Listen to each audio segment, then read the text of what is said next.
Yes, you're called. Welcome, everybody, to If These Walls Could Talk. I am Wendy Stuart. And I am Tym Moss. And we are so happy to be here with you. My God, this is like the days before Christmas. Right? Christmas is what? Sunday, I think. Yeah. It's Sunday. So, in Tim, in the 12 days of Christmas, what day would this be? That's a trick question. This is probably five golden rings. Is it five golden rings today? Yeah. Uh-huh. Right, five golden rings. On. Right. Well, my gosh, how did we get to be Christmas already? How did this happen? I know. Insane. Oh my gosh. Well, I've been running all over the country and did there every time I blink my eyes, Tim is in a different place. And we're thrilled to have him back here with us today. As you know, I've been dancing by myself. Right. Dancing by myself. So it's good to have you back. Thank you. Good to be here. And thanks to Tim, I was turned on to a wonderful show at Urban Stages where Tim was performing. The show that I saw was with, of course, the infamous Sue Matsuki. Just set the whole tempo for incredible holiday and warm feelings and memories. And that's who Sue Matsuki is. Like, besides being an incredible voice, when you're listening to her, nothing can go wrong in the world. All that's how she makes me feel. Like none of the bad news items or anything that happened to you in your day, all of that goes out the window because you're with Sue and you're being nurtured by the calming, honey, liquid sound of her voice. Now, you were there at Urban Stages on Friday night, right? Well, yes. Yeah, I did two shows. 2 weeks ago, I did my cabaret show. Fabulous. As part of the Winter Rhythms at Urban Stages. And then we left and went to Florida. Icavelli and I did, and we did 50 Shades of Gay holiday extravaganza. We had a ball. And my friend Nurse Jackie came to see you. My friend Jack came. Yeah, at the pub in Wilton Manors. We had a ball. It was so much fun. Right. I stayed on for a couple more days and did staged reading of Little House on the Ferry, which Rob Gould wrote. And I stayed with him for a couple days and got to the ocean outside the window. And I saw you in your Speedo, honey. There. You took a selfie. You were like this. Like, aren't I fierce? And so then I got back. I had two others. I did a show in the Bronx for an elderly community. Yeah, which was really nice, called Rain. And then seniors I came back. Have a right to have a holiday show too, you know. Yes, and then I last Friday I did the winter. I did Glitter and Be Gay as the final act for the Winter Rhythms at Urban Stages. Yeah, and very cool. Urban Stages, which I was just turned on to. They do this whole winter series. Stay in touch. Watch this show for next year because you definitely have to go. I love. And the talent. Wonderful black box theater. The people running it are way cool. They represent what off-Broadway theater really is in New York. The talent is all top-notch, amazing, and the seats were really comfortable, and they had cookies. I can easily be bought with holiday cookies. A shout out here from me. So this week, I thought I had stepped in gold. One of our amazing performers who watches this show, multi-talented, Prince Fleet Easton, who's been on the show, he gets in touch with me and he says, I just saw you in a Shamrock Industries commercial. And I write back to him and I'm like, no, I haven't done a commercial in a bit. And he's like, no, it's you. I'm like, it couldn't be. He said, it's you. He screenshoots it. And lo and behold, there was my puss hawking this milk. The other icon they have for this company is a cow named Roxy. So I'm like, I know, right? Competition's a stiff thing. So it's me, it's the cow. And I'm like, I never shot this commercial. So I get in touch with them, which wasn't easy, but you know, I'm a tenacious terrier. I reached out to ad agency, client, went on social media, did whatever, because in my righteous little world, they were using my image without my permission. I tell you this story, ladies and gentlemen, because Getty Images did get back to me, and they sent me a copy of my very own signed release with my photo on it.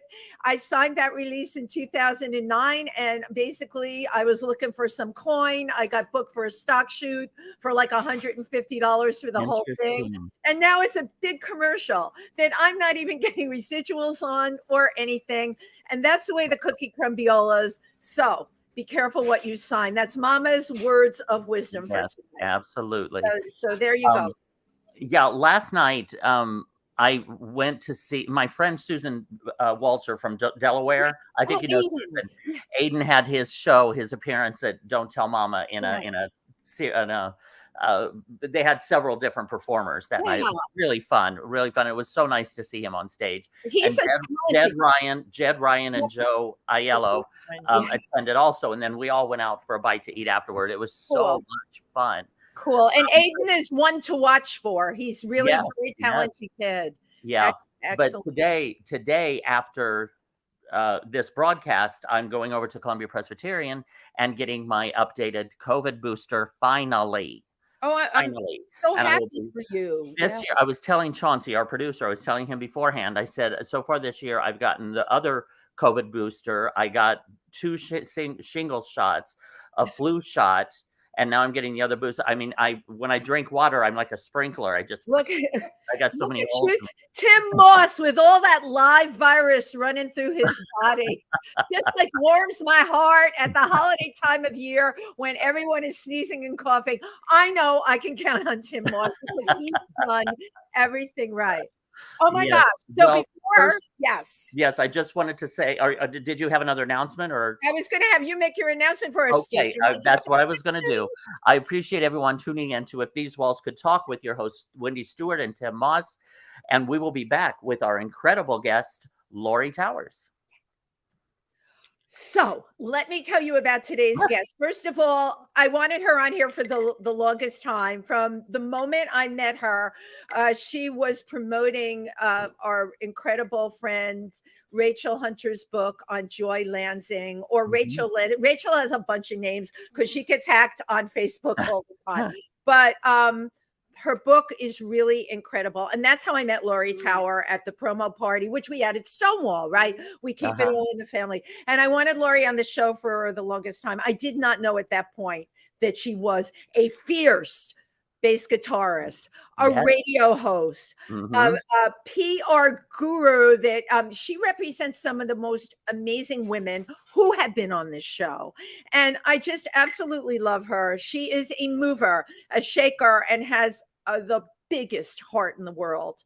Please welcome Laurie Towers. Come on into our little... I could go home after that. I'm done. Yeah. Well, we said it all. Let's get ourselves right in the middle there. Hi, Laurie. Mwah, mwah, mwah.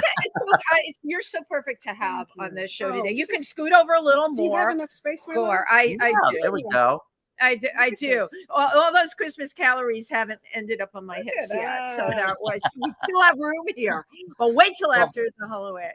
Firstly, you do so much. Yes. I am grateful that you found the time to come on our show. Thank you. Are you kidding me? I'm enjoying myself. Yeah, she's one of the most positive right now. And Tim does this too. We are surrounding ourselves with just the most positive people in the world, because that's a really important thing for us all to do right now. I don't have to go into the state of things, but you can create your own world. You can create your own reality. And I'm not saying you become apathetic or any of those things, but you know what? You can make your own day-to-day and your moment-to-moment fabulous. And you, girl, are making it fabulous here today.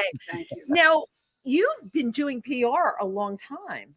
You know something? Technically only 5 years, but I had a business. You did for 35 years that I had to self-propel. And you know, if you ever hired PR, you're talking about $5,000 to $12,000 a month. Yeah, right. So I had to do it myself, and I got my sports massage franchise in 57 different magazines, from Vogue to Flex to Glamour. So this was you doing. You didn't hire like anyone, right? Couldn't afford it. Right, you couldn't. Right.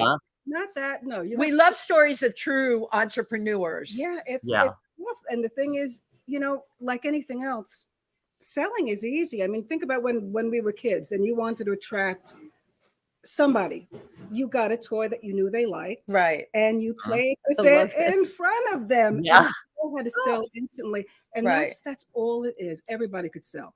So PR was a very natural. I love this. I need to know, because I'm looking at Tim. What was your toy that you were taunting people with, Tim? I honestly, Play-Doh. Yeah. Okay, I'm picturing a fire engine, but that's right. Okay. Whatever gets them over. Right, well, honey, maybe I should try that now, because I could use a fireman, a good fireman. Right, Tim could get a fireman. Mine, believe it or not, maybe you would remember this, and you may remember this. Do you remember a Remco Frogman? Do you remember the plastic Frogman? You could put it in the tub. Yeah, I won it. I won it in an art contest. I was the only kid in the neighborhood that had one. So yeah, so people would come over to my house to see my Frogman go underwater. He's rolling over the thought of the Remco Frogman. He wasn't hot, Tim. He was just plastic with flippers. But Laurie, you brought out a very, very good point. We're all selling, right? Yeah.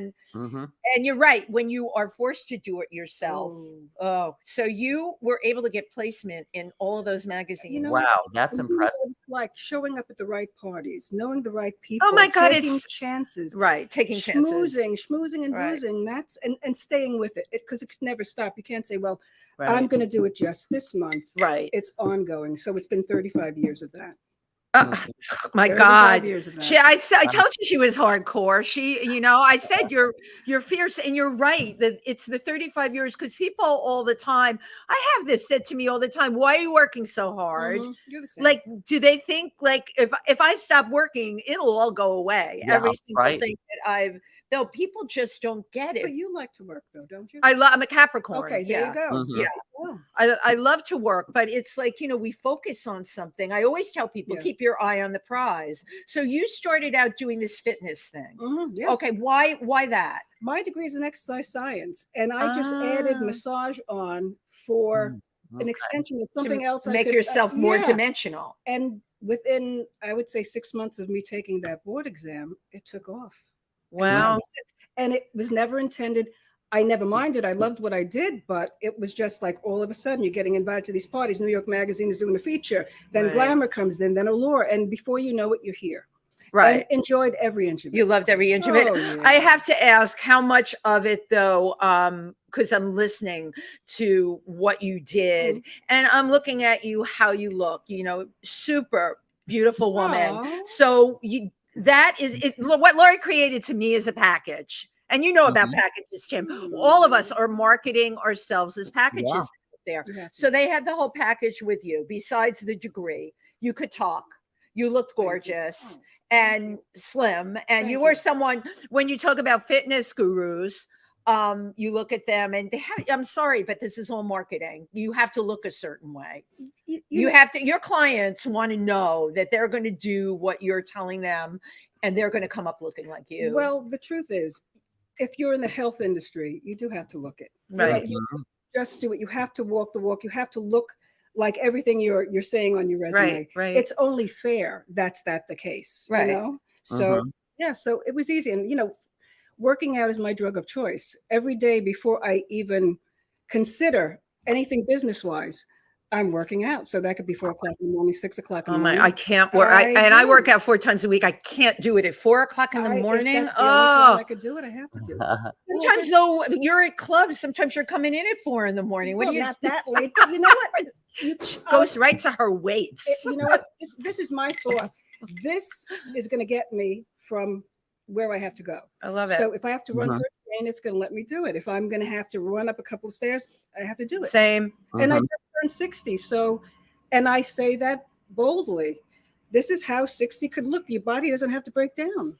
Oh my God. This woman is after all our hearts. But also, again, like she was saying, with PR and presentation and with fitness, can you talk a little bit about physical advantage? Because that is your business and fitness is part of it. So it's all related.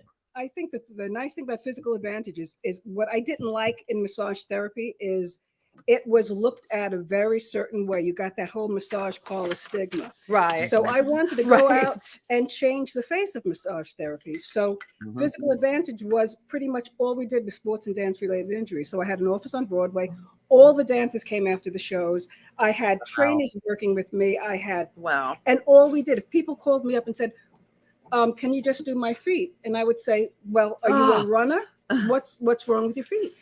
And they would say, no, I just like the way it feels. Go to Elizabeth Arden. Go someplace else. That's not what we do. And I don't want to take your money and disappoint you. But my feet are my most sensitive. Oh, my feet. Oh, the sound of it, my feet. Yes. But the whole thing is, we just dealt with all the hospitals used to sports medicine. Sports medicine. Yeah. They all refer to us because that's all we did. And I never want to take somebody off the street and, I just want a regular massage. That's not what we do. No, you're extremely serious. Yeah. Wow. Yeah, but you had like major league sports, like Yankees and Mets, the Giants, the Jets, every New York Knicks, team, Nets, Rangers. I had to sign waivers and had to, every major team came in. Did you have Reggie Jackson? I had every major team come in, and that's all I'm saying, Wendy. Oh, you did? Okay, she was his manager. One of my survival jobs was working for his manager, and I met a lot of sports figures because of that. But I said nothing.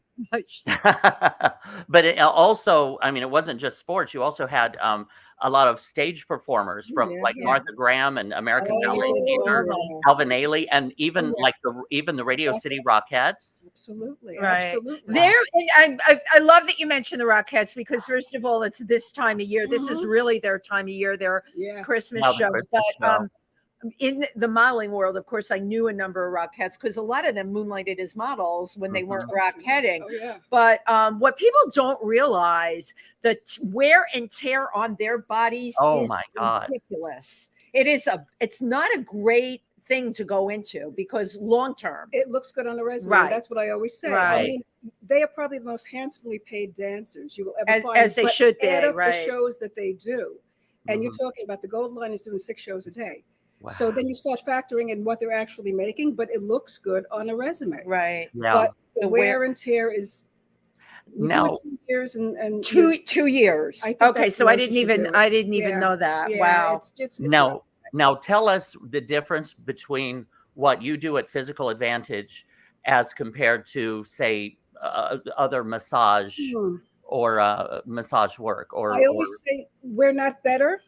We're just dealing with the injury specifically. In other words, if I get MRIs, I read them, and if it's something that's serious, I have to take it myself, or I farm it out to somebody else. But it's all specific. I mean, people come in, and I either have to see X-rays or an MRI. You're medically based. Yeah. Tim's got a fierce MRI to show you. Don't you, Tim? Hold it up for the camera. What's the matter with you? Which one? Which part of his body? Right.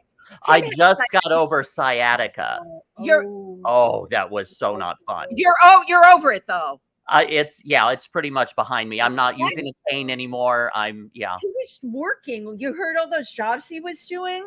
He was working. I flew to Florida when we had to fly to Florida to do 2 shows where I had to fall down on stage 3 times, and I took my cane with me to Florida. Yeah. I did it. I fell down, got back up, fell down, got back up. You know what it made me think about, though? That's the life of a performer. When you gave your big birthday party and you appeared on stage with a walker, it was like a self-fulfilling prophecy. It was my 60th birthday party. And I had at a club in Midtown, and my opening number, I came out bent over with a walker and a robe, and by the end of it, I'm spinning the walker and I rip the robe off, and I've got this silver bodysuit underneath. So it was fun. It was fabulous. But fast forward to now, he's actually with a cane. Like, oh my God, what the heck? That was I was with the cane last week. That's debilitating. It really is. To 2 months. It's Right. So with Laurie, within a lot of the people you started out doing that. Is that how you expanded into PR? What was the path? Which came first, the chicken or the egg, or the PR or the physical fitness? I'm going to be very honest with you. once COVID hit, my husband and I, John, he was on the show. We always had, for the past 10 years, we had a small boutique PR firm. Right. And can we give his full name? Because he's John fabulous. Pietaro. John Pietaro. Hi, just, sweetie. Just a big, tall bruiser of a guy and a pussycat and writes beautiful poetry. He's a good guy. Okay. Enough about him. Okay, so once everything closed down in COVID, obviously the health industry got it first. Right. So I had to shut down. I had 13 locations. All of them had to go. Wow. So it's like you itemize your losses and then you realize, okay, one lawyer tells you one thing, the other accountant tells you that it could be something that could be 5 years. So I said to myself, okay, I can't, trainers, nobody was training. Right. Nobody wanted to be touched. Had to put my trainers out of work, had to, see, I don't know any of this about you. You're blowing me away. Oh, okay. But I'm glad. But so then I said, what am I going to do? Right. I'm going to go crazy because you know what it's like not to work. Just so. Well, I like you. I had to start inventing stuff. So I told John, this is what we're going to do. We're going to do a big nationwide press release, and we're going to bring out the public relations firm, and we're going to offer 6 months free PR to any businesses that were suffering. Wow. Smart you. And you know what? Kept me busy. Right. Kept him busy. Right. Yeah. And we made a lot of good friends, and we actually helped people, and we got a ton of press for that. So it was the right thing to do at the time. And now I'm doing that. Now massage is more like the side hustle. Right. I'm doing more like, wow. This is a great example of somebody that went out on a limb, woke up like I did or you did, Tim, and said, I'm mad as hell and I'm not going to take it anymore. Exactly. I don't care that they shut New York down March 12th. How could they, and people like us, the self-employed, you're right. No, and with what you did, my God, nobody wanted to be touched. You basically, it's like all of a sudden everything up in smoke. What was your mental process, Laurie? You're such a strong person. I think sometimes you just jump and don't think about it because you overanalyze and you paralyze yourself. And I made sure as long as I'm busy, I'm going to be fine. But the minute I have time to think, the dark hours will creep in. And I didn't want that. So we got a ton of clients and we just kept busy. And before you know it, two years went by and I could gradually go back into the office. Right. So you do what you need to do. Yeah. And you rebuild if you have to rebuild. And you know something, there are so many stories that are far worse than mine. So I always say I live like a rock star. I have a beautiful husband, a beautiful place, beautiful people around me. Life is good. Right. People have far worse than because you created your life to be good. Absolutely. Well, thank you for tuning in to If These Walls Could Talk with your hosts, Wendy Stuart and Tym Moss, our amazing and wonderful guests, the fabulous Laurie Towers. Now, I would like to rewind. Yes. I found your life has been incredible. And it's just who you are. Right. Where did you grow up? And tell us about the cartooning. Oh wow, you dug really. But this will kind of put the pieces into place as to you've always had that push. Well, let me tell you something. I was trying to get, and I still have the cartoons that I had. I had a strip called Gidget that I was trying to get. Gidget. And then I had to change it to Muffin because of copyrights. But I was trying. I remember at 13, I was sending it into the New York Times, Daily News, and Tim, I still have all the rejection slips. Oh my gosh. That's okay. That's okay. Yeah. You just said something but at 13 but the fact that you even did it at 13, who was the wind beneath your wings? You're a Brooklyn girl. What kind of family? I was raised by a single mother, so I guess that's always a little bit strong incentive. Woman. Yeah. And I had an older brother who is wonderful, but it was always that kind of pecking order. If you have a sibling, especially a male sibling, that's what you go through. So everything he did, I wanted to do. Of course. And, again, I was growing up in the 60s. He always got the attention for it. Right. So it's like you have to be louder, you have to shake hands harder, and that's just the way you have to do it. But now that kind of opens the door for your advocacy for women. Yes, absolutely. Is that where that started? Yeah, you know what? And this is why I always say, when women say, you know what? Yeah, I'm not a feminist though. How could you not be? Right. How could Right. you not want? Well, okay, but that ahead. word feminist, like now compared to when you and I first started forget it. embracing Yeah, it, yeah. the it has changed over the meaning of it so many times. I've rephrased it for me. I'm a woman that's for equality for other women. Sure. You know, that means a strong platform that we stand on and we help each other. I usually say gender symmetry. That's I what like. I want. love that. That's what I want. Say that again for gender me. symmetry. Yes. All I want buzzword is treat me as an equal. And right. I agree.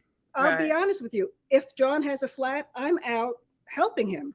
If I have to carry my amp, which is 50 pounds, I always tell him, no, I'm carrying it. So I will live by my word. I don't Laurie pulls, she pulls her own weight. Yeah, I don't expect better treatment. I want the same treatment. Right. That's right. The same treatment. I don't want to change a tire. I have to be honest with you, but hey, that's okay. but I will. It's okay. I will if I have to. Tim doesn't want to change one either. Yeah. So that's why I need a husband. Yeah, but it's something that I could raise over his head, or something, a little power I have over him. Yeah. So getting back to that childhood. So this 13-year-old kid, you know, is submitting her cartoons, getting rejections. You're a very creative person. What were you like at that age growing up in Brooklyn, and was it supported? I will say this, and my mother's been passed many years, so I don't want to speak ill of the dead. Thank you. You didn't get support that much when you were a young woman in the 60s. Now, we were in a household where there was just my mother. Yeah. She made sure my brother got more watering, and I totally get why. But, you know, again, she kind of missed the point that, well, if there's no male figure, your daughter needs that too. So you have to. That was a big concept, though, to embrace. Exactly. Exactly. It was her generation. Right. And you know what? She made mistakes. I probably wouldn't have made the same amount of mistakes, just different ones. That's all. Right. And also, you know, Laurie brought up growing up female in the 60s and from a borough, you know, it was like, my world, my mother loved the Bronx. I grew up in the Bronx. I was not taught to go after the big picture.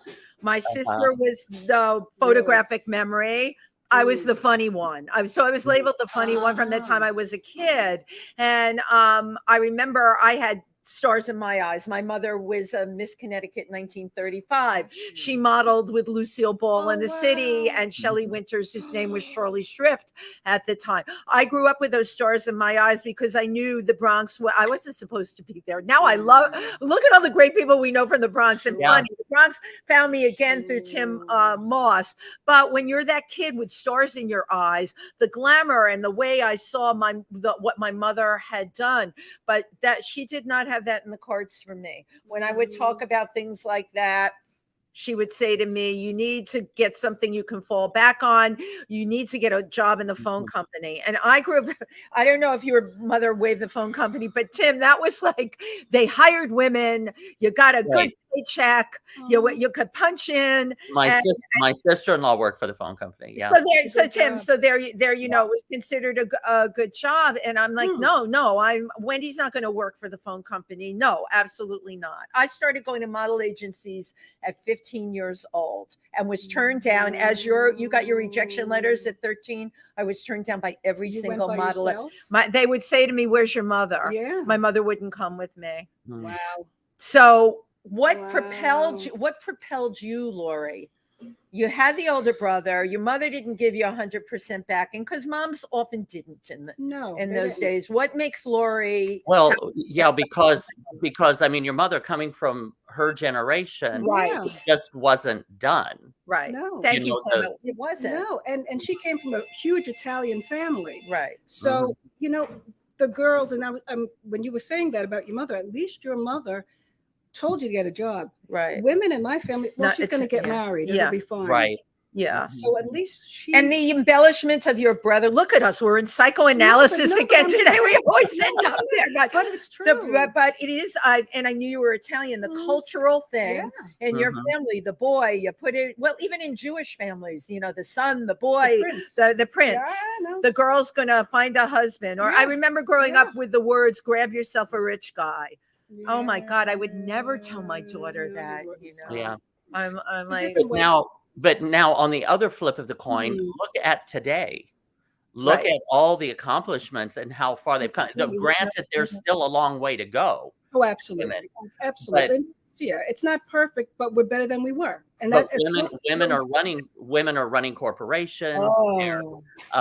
In the top in entertainment, and it's better. It's much better. It's better, but you know this, Tim, and Laurie knows this. You're still fighting your way to get ahead, and certainly in some industries that are I don't want to say male dominated, but egocentric male dominated, because there's tons of great men out there that give everybody equal footing, but the egocentric male, oh my God, they are still out there. The titans of corporations. And Lord knows I've met more than a few at events at the Explorers Club in New York. It attracts that type of male. And it's like, oh my God, Wendy breaks out in a rash talking to some of them, you know? It's still out there, but the younger guys that have come along. You know, it depends how the younger guys were raised. Now, I can tell you, I could go to family gatherings, and these are my cousins that love me. Right. And they will still manspeak. I will go to, and nobody says, how's business? They ask John, how's work? And this is just because you're invisible. Wow. Right. This is still what we're up against. And after a while, you just say, you know, I don't care. I know who I am, but it's hard. How's work, John? And it's like, hello, out here. Right. And these are people that love me. Right. Yeah. Right. So if they're going to do that, what do I expect out there? Yeah, that's really it. A rude awakening. Absolutely. Well, I want to thank everyone for tuning into If These Walls Could Talk with your hosts, Wendy Stuart and Tym Moss, and our wonderful and special guest, the fabulous Laurie Towers. Okay, so Laurie threw this into our universe a few sentences ago, carrying her own amp. Okay. Yes. I want to talk about her music career. Oh my God, yes. When did it start for you? Okay, first of all, Local 802 in the house. I'm a union member finally. Oh, yay! Let's hear it for Local 802. I started when I was 13, and again, it was always my brother Larry, who I love dearly, and he's listening. I hope he's not, drinking. But hi, Larry. It was always competition. He's a marvelous bass player, but he wouldn't let me play his bass. He had this beautiful Hofner, you know, Paul McCartney's bass? Yeah. Beautiful Hofner. And I always so we'd lock the case, and he would tell me, well, you could learn to play if you learn to read sheet music. So, okay, try to read chord charts and everything, taught myself. Then he goes, no, the bass isn't about reading. The bass is about just having feeling. Yeah. So I realized, you know what? I'm not going to play this bass. He's never going to let me win. I got my own and never looked back. And so I'm playing now 47 years. Wow. That is so incredible to me. Yeah. Now, the first time you got on stage and started to play the bass, tell us about that experience. Okay. I was at this party out in Staten Island that we got hired for, and I was playing. This was a group, a band? Yeah, it was. My brother was playing a lead guitar. And I was playing bass. It was a family affair. And John was actually on drums. So you knew John back then? Oh, yeah. Yeah, I knew him a long time. Actually, my brother's friend. She married him. Oh, I love that. I married him. I knew him then. I still married him. But and I was playing. I remember Another Brick in the Wall by Pink Floyd. Oh yeah. I love that. And it's a very consistent bass line, nothing great. Yeah. But I remember I was singing at the time, and I was like, you know what? I don't really want to sing. I love this more. And that was it. And you have a beautiful voice, so I heard you humming a tune before we started. But you wanted to play bass. Yeah. So you and your brother are in this band. Yeah. Too much. Well, I went on to try in those days. I wanted to start an all-female band. So that's what I started doing after that. So when I was like 19, 20, I was in and out of the city trying out for all these female, like, so you remember like Bananarama and the Flirt, the Go-Go's. I love the Go-Go's. Yeah. Were they influencers for you? Or? You know, the funny thing is, at the time, I wasn't crazy about how they played. I kind of thought they were very simple. But now I listen to them like, you know what? They were in the pocket. They were good. They had nice little songs. You crank it up. Yeah, right. It's just supposed to feel good. It doesn't have to be technical.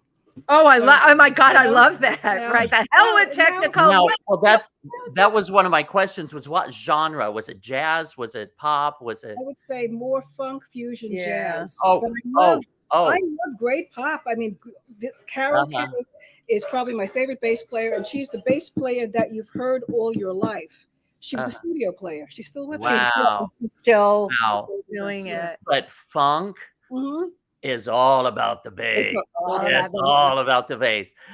And that's the best thing. The thing that I liked most about disco was it brought the bass up in the track, and the bass player was it. So that's the one thing I always loved about disco, but I was more a pop person. So did you do like cover performances? Like what we did originals, we did covers. I mean, I liked different composition. I liked original music. You know, so if I joined a band, I really like to learn somebody else's interpretation. Yeah. But we did covers too. Yeah.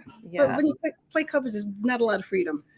Right. Because you're the perimeters of the person who wrote it in the first place.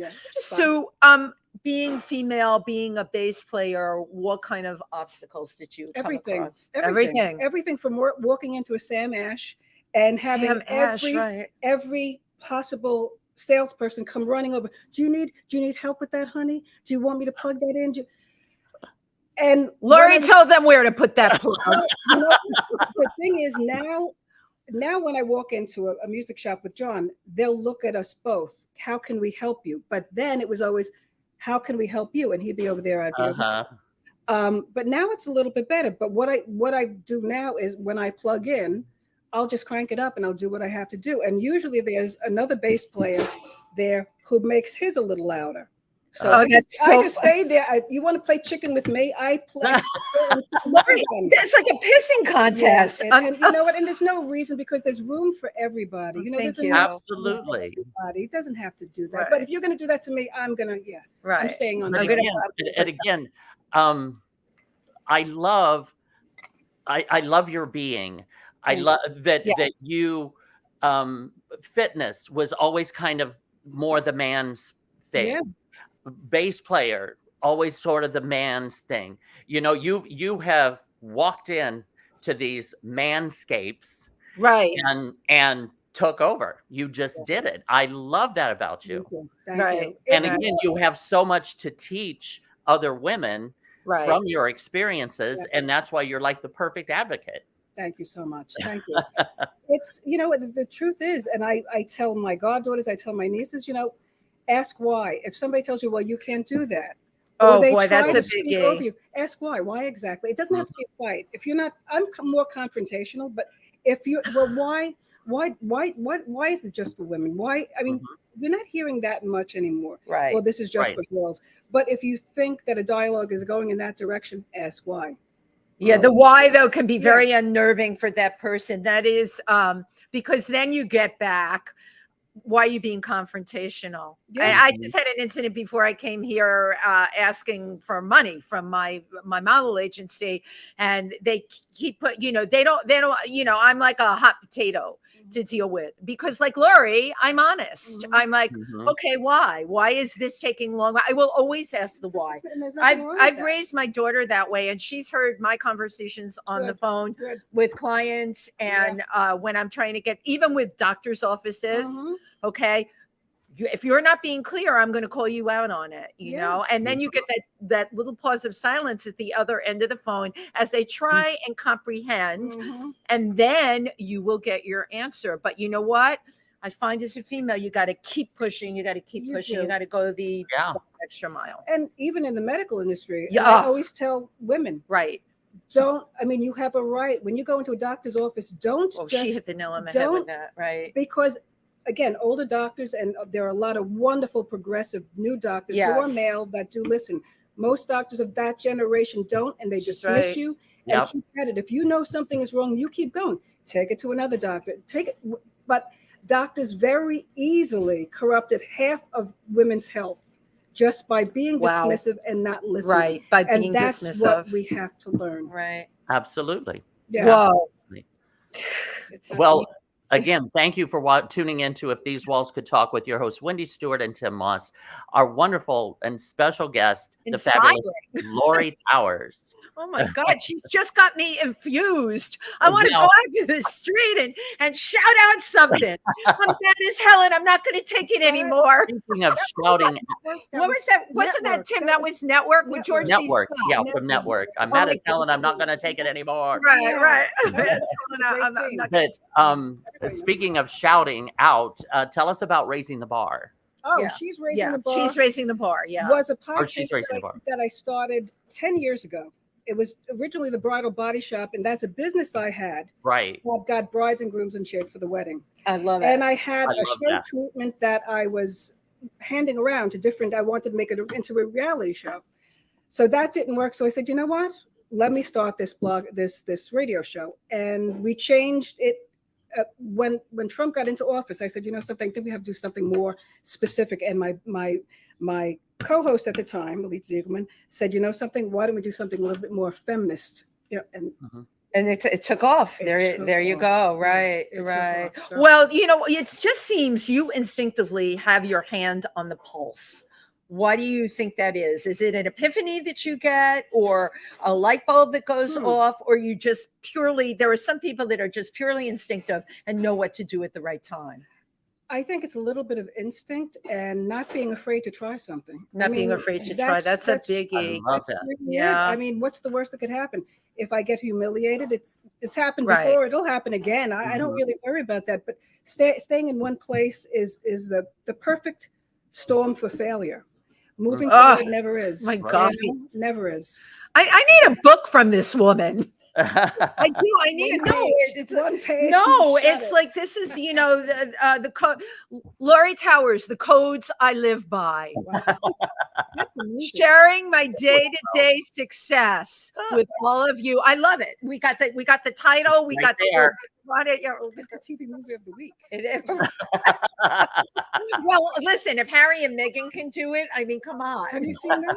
Okay, she put me in the hot seat here. You all know I don't have time for Netflix because I'm so busy promoting my shows, promoting what I do, and following up with everything. It's 11:30 at night, and I'm still on the computer. But I have been making a personal choice to just try and take my mind away from social media and my work and all of that. So what could be fabulous and mindless? I lay on the couch and I go on Netflix. So I saw The Coming Attraction, and you know what it is? I'm going to make a confession to both of you here. It was the fact that The Coming Attraction, Meghan could have been any of the girls that I did modeling or acting with when I first came to New York. Right. She got a role on Suits.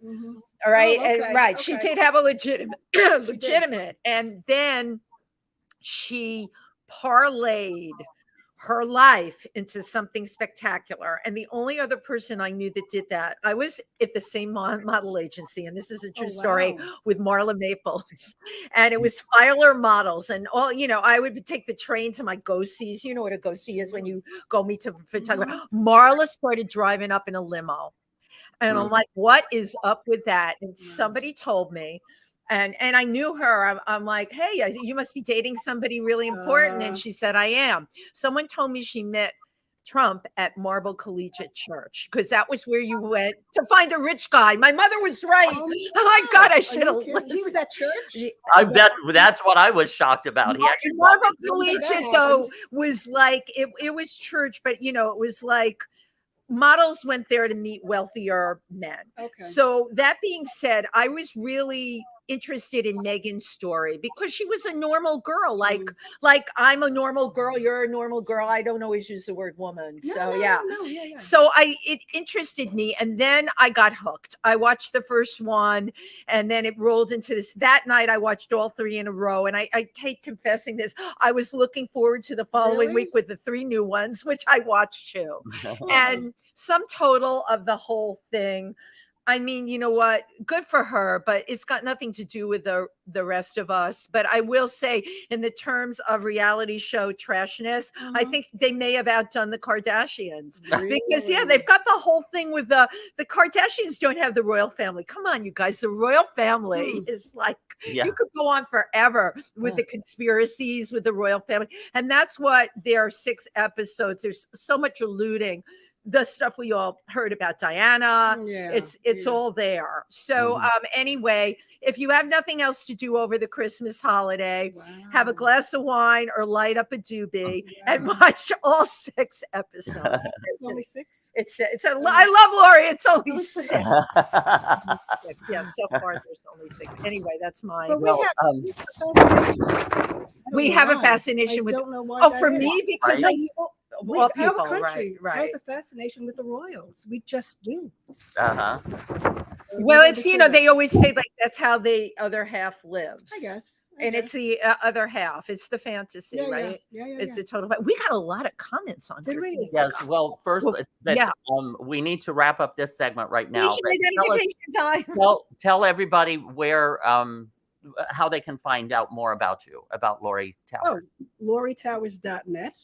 And you could listen to, in fact, my show is tonight with my husband, John, WFMU's Sheena's Jungle Room Beneath the Underground. And on Makeup Park Radio every other Friday night, 10 to 12, is Jazz Just After Dark, which I co-host and produce. Wow. He's getting off scot-free. He's not paying for PR. He's not paying for he does. I always tell my husband that too. I do it all, but Alan does the lighting for our show and edits all my stuff. And he's sweet, right? And also Physical Advantage. Be sure to mention that. Everything is in the Laurie Towers link.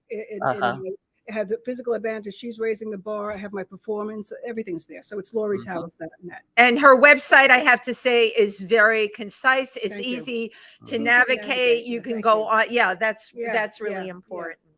Well, I just want to say thank you very much. And please go to LaurieTowers.net for all things Laurie Towers. Well, thank you so much. We appreciate you taking some time and coming on. If These Walls Could Talk. Yay.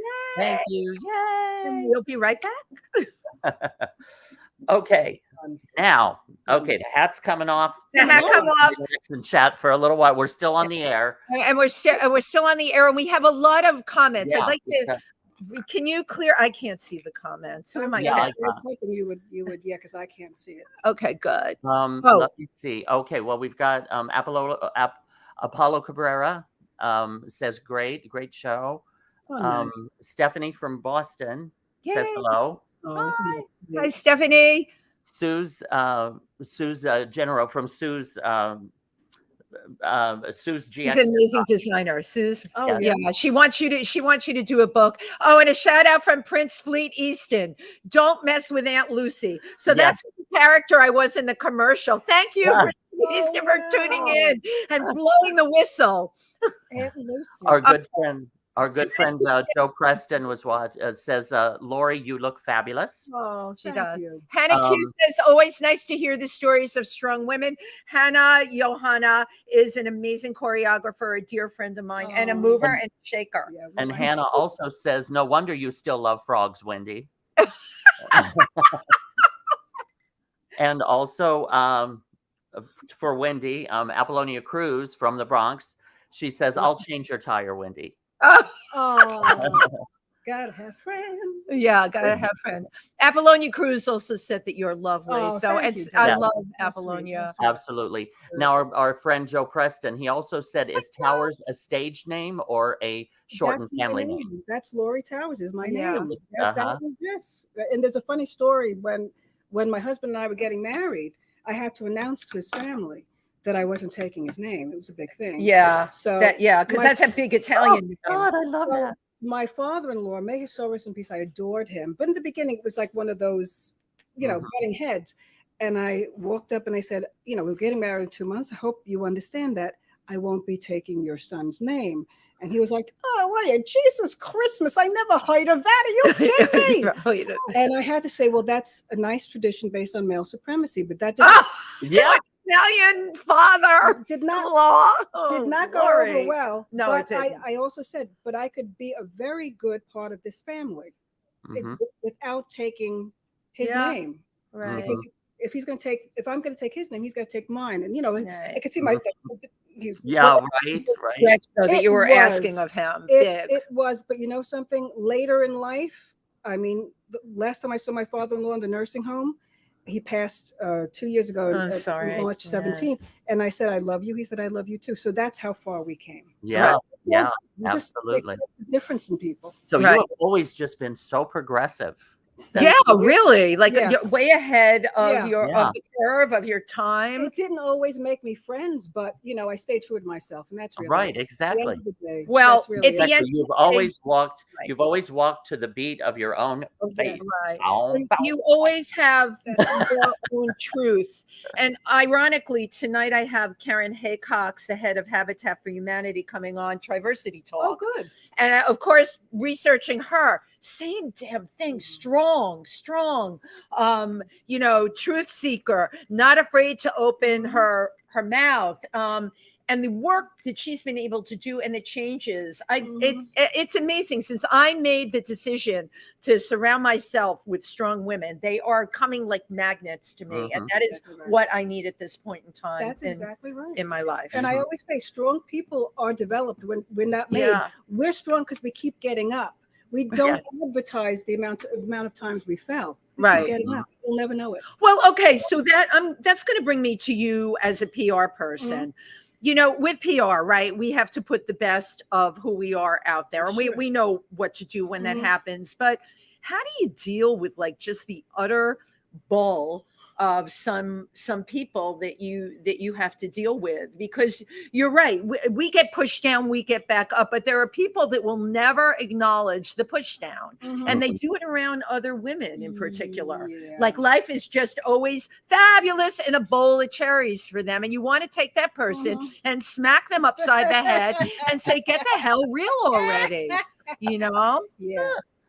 I have to say I'm lucky enough to have clients that I like. Yeah, and I've met your clients. They're fabulous. You have fabulous female clients.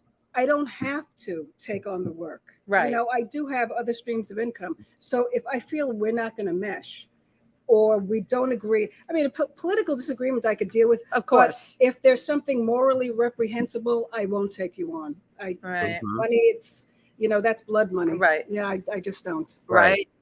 It is blood money. A couple more comments. Avalon Cruz also says Laurie is lovely. Jenny Bookwalder says preach. Hi, Jenny. From Indianapolis. Nice. Yes. And Prince Fleet Easton from Palm Springs says have a great holiday, everyone. So. Thank you, Prince Fleet Easton. You're getting some cold mornings there in Palm Springs. It makes me feel good because we're freezing our keisters here. We're about to get like a major. They're calling it a snow bomb. I know. A snow bomb. It's going to start from I think tomorrow. Oh Lordy! So my God. Stay in. Go shopping. Go shopping online. Get what you need. So, what is your vision for yourself in the year going forward? We all have visions and the best laid plans. We also know that. But where do you see yourself going next, Laurie? I'm going to go. I'm not going to stop. I'm going to go as far as I can. And from there, I'm going to go as far as I can. I never put when people say, well, when you retire, who said I'm retiring? Oh, I freaking hate that. Why would I? I'm enjoying myself. I think, that's a whole other topic, though. Let's talk about that people want you, my God, my financial person said to me, he's like, why aren't you going down to Florida? You could play tennis. And I have an ice pick through the phone so I could stab myself in the eye.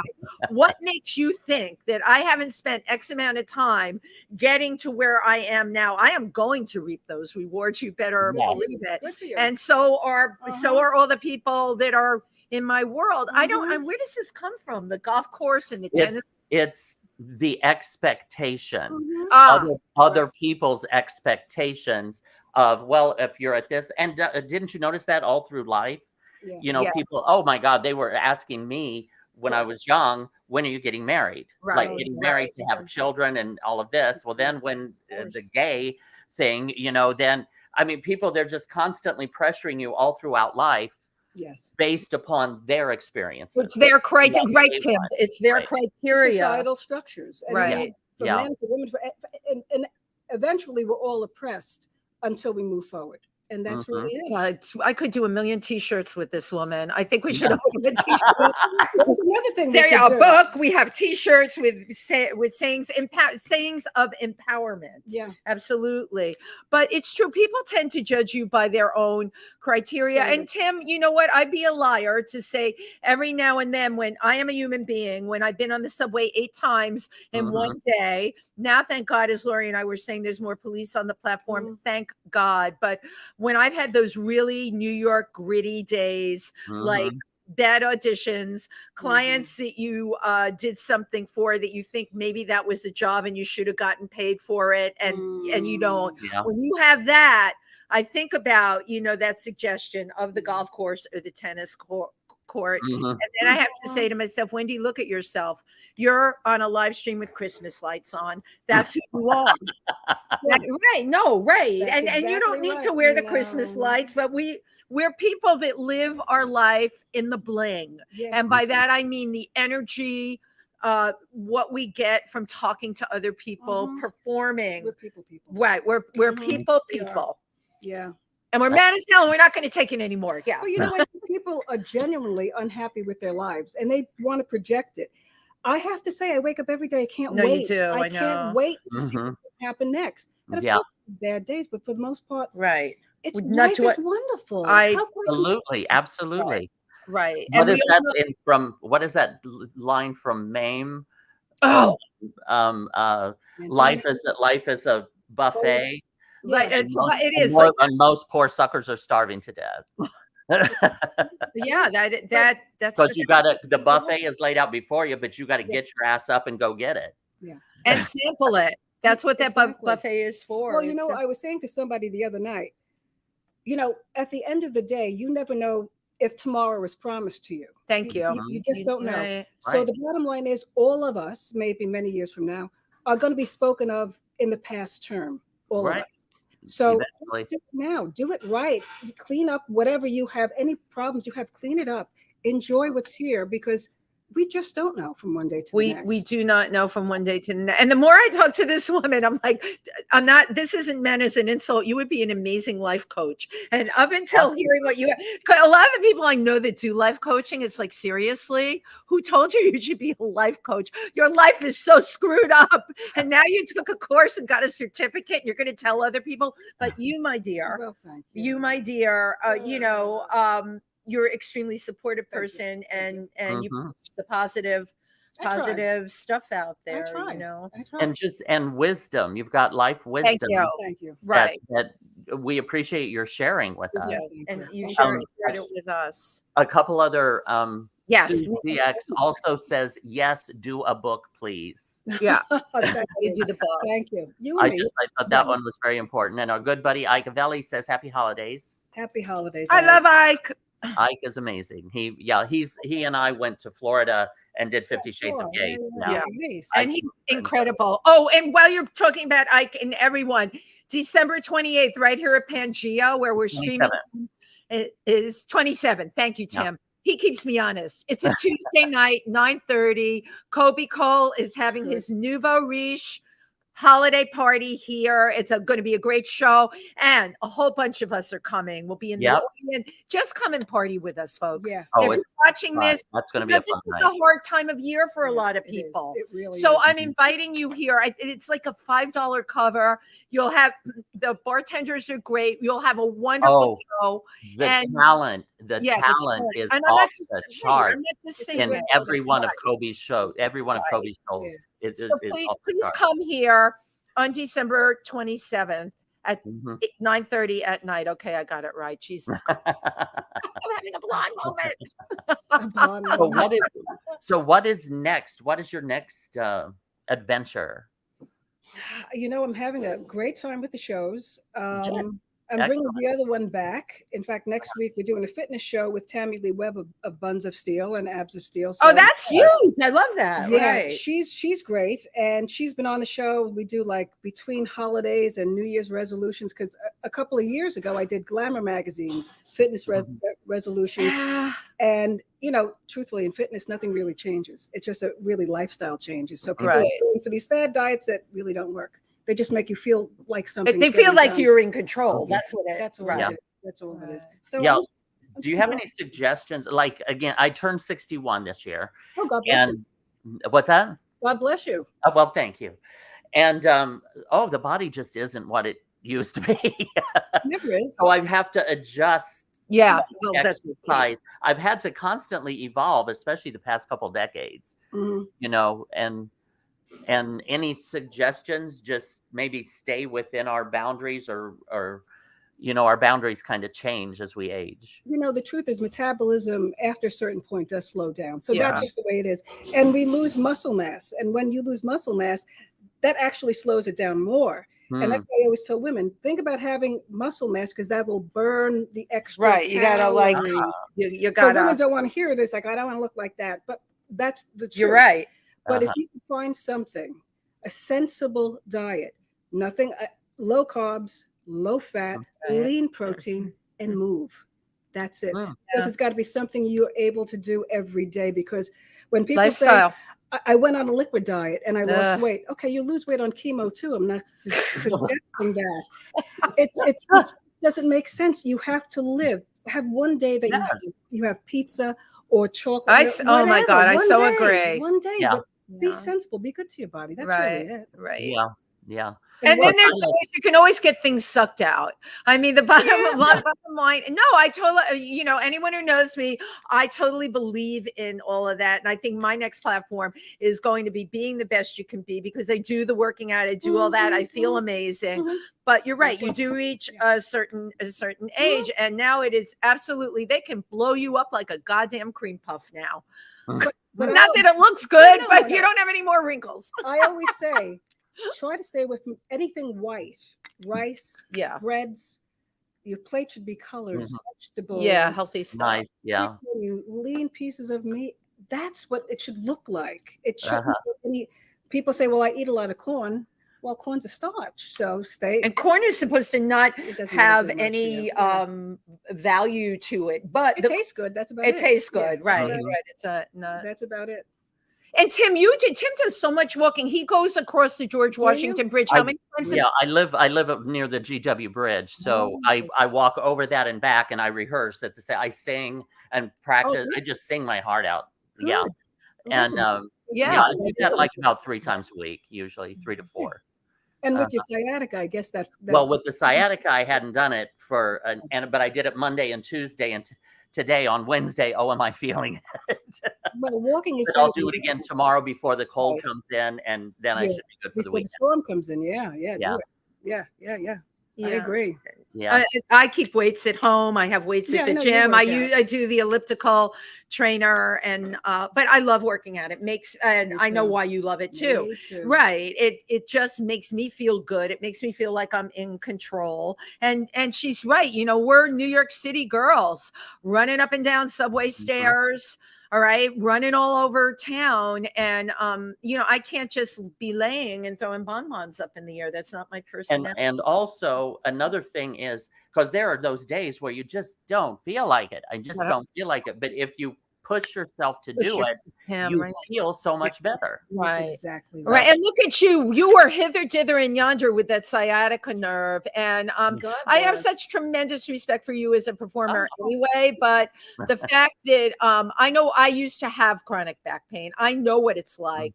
And you're performing in agony, and you have to be up on stage and making everyone feel good. Wow. That's a big challenge. And I try to do it without letting the audience know. You can. My body's going, ah! Go, Tym Moss. Ah! Okay. Do you have any plans to go away over the holiday at all, or? I'm just going to visit my niece and my nephew in West Islip, but that's about it. Okay. I'm going out to Huntington to meet my daughter's boyfriend's family for the first time for Christmas. You haven't met them yet? No. Oh. And they met over during the pandemic. I've met him, of course, but yeah, this is a biggie. Nice. So I'm here. I have to be on good behavior, and I promised I wouldn't wear the Christmas lights. They're Italian. Walk in with Christmas lights. You can wear the Christmas lights. Right, they're Italian. Laurie said I can wear the Christmas lights. But also, again, please go to Laurie's website at laurietowers.net. Thank you. Thank and you. find out everything about this wonderful, fabulous woman. You, I know, have one of your clients, and I don't know when it is. You have a book signing coming. You will always have those kinds of things coming up. You'll let us know of course I will. when that is taking place. And you know, Tim and I shouted out on the show. We're in New York, and we're about social. We're about business. We're about having a good time. Yeah. Nice and again, all those together. I agree. Really, yeah, and if there's book signings or show performances or anything, just let us know, because we're always out and about around town. If we're out, that's us. That's the best way to be. Out and about. Well, Laurie, thank you again so much. You know, thank you. And thank you, everybody, for tuning in. Yes. Have an amazing holiday, however you choose to celebrate it.